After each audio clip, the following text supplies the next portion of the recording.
Before we get to the news of the day, I thought it might be fun to take a little trip to academia and find out what our friends, the left-wing college professors, are up to. After all, as the old saying goes, you can lead a horse to water, but these people are idiots. Actually, that saying may not be all that old. Here's a story about college professors that, so help me, is completely true. Assistant Professor Rebecca Tuvell of Rhodes College in Memphis, Tennessee, recently wrote an academic paper that was published in the feminist journal Hypatia.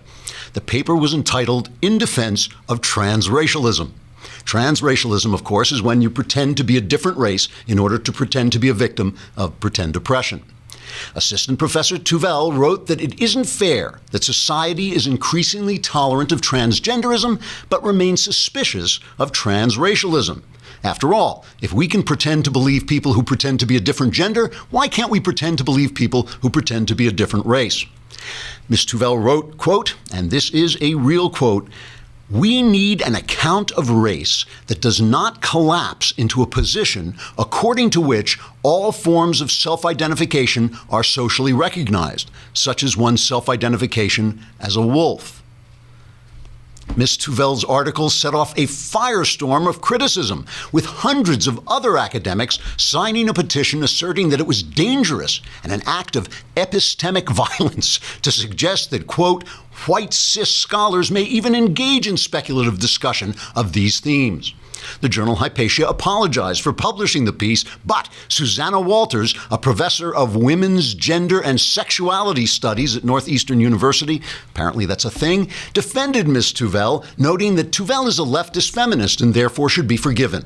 Professor Walters wrote, quote, academics should ask whether we are truly committed to a culture that is generous of spirit and open to debate. Let's focus our hostility on the real enemies of feminist, queer, and marginalized lives, unquote. So it's good to know Professor Walters wants academics to have a generous culture open to debate, as long as it's not generous or open to debate. Anyway, the journal Hypatia ultimately apologized for their original apology in a letter from the editor, which read, quote, as a white man who identifies as a black woman, who identifies as a gray wolf, who identifies as a white man in a gray wolf costume, I'm very sorry that I was sorry for being sorry about the thing I was sorry about before, and I'm now only sorry about the thing I'm currently sorry about, which is being sorry, unquote. The editor then donned a furry costume and howled at the moon. I hope you've enjoyed this little visit to the world of academics.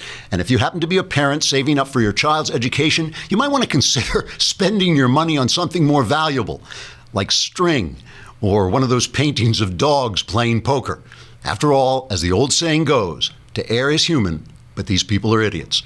Trigger warning, I'm Andrew Klavan, and this is The Andrew Klavan Show.